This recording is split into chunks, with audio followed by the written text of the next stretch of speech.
నేను ఎరిగిన సేవకుల్లో గొప్ప సేవకులు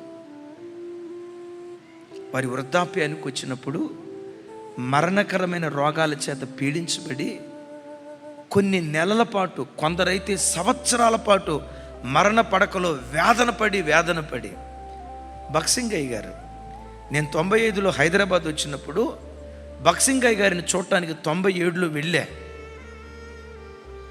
ఆయనకి ఏమీ గుర్తుండదు, ఎవరితో ఏం మాట్లాడటం.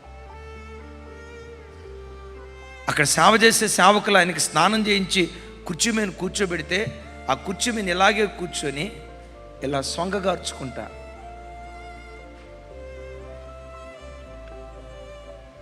ఎట్లా అనుకుంటా ఉండేవాడు.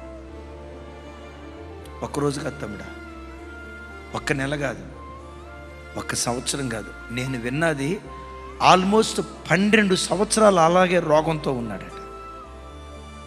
ఏ పాపం చేశాడా దైవజనుడు? నో, ప్రపంచాన్ని తల్లకిందులు చేసిన ఓ గొప్ప అపోస్తలుడు ఆయన, ఓ బలమైన పరిచర్య జరిగించిన గొప్ప దైవజనుడు ఆయన. దేవుని కొరకు తెగించి సిక్కుల కుటుంబంలో నుంచి బయటకు వచ్చి, కుటుంబం వద్దన్నందుకు బైబిల్ చేతబట్టుకొని ప్రపంచ దేశాలన్నీ తిరిగి 10,000 సంఘాలు స్థాపించిన గొప్ప దైవజనుడు. యేసన్న గారిని చూశారుగా, ఆయన చనిపోయే, ఆయన వృద్ధాప్యంకి వచ్చినప్పుడు ఎంత గొప్ప అందగాడో అంత భయంకరమైన కురూపిగా మారిపోయాడు. కిడ్నీలు పనిచేయక మొఖమంతా నల్ల కప్పేసి అక్కడక్కడ తెల్లమచ్చలు వచ్చి ఆ పిచ్చి గడ్డం పెరిగి ఎంత వికృతమైన స్థితిలో ఆయన మరణ దశలోకి వెళ్ళాడో ఆశ్చర్యం అనిపిస్తుంది. దీనికి తోడు వాష్రూమ్లో స్నానం చేసుకుందాం, మీటింగ్కి వెళ్దామని అనుకునే లోపు వాష్రూమ్లో కాలు జారింది,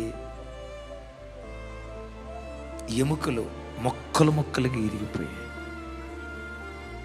ఆ దైవజనుడు చనిపోయేటప్పుడు ఎంత భయంకరమైన మరణ వేదన అనుభవించాడో.